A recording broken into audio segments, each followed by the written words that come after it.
Hi friends, நான் உங்கள் சித்ரஜா. இன்றைக்கி என்ன வீடியோன்னு பார்த்தீங்கன்னா, நம்ம வீட்டில் ஒரு ஃபங்க்ஷன் இருக்குங்க.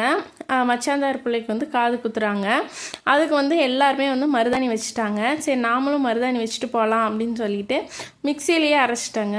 அதனால கொஞ்சம் குறகுறப்பாக இருக்குது. இதே அம்மியில் அரைச்சிருந்தா நல்லா வந்து வலுவலுன்னு இருந்திருக்கும், வைக்கிறதுக்கு ஈஸியாக இருந்திருக்கும். நான் வந்து மிக்சியில் அரைச்சிட்டேன், ஏன்னா எனக்கு டைம் இல்லைன்னு சொல்லிட்டு.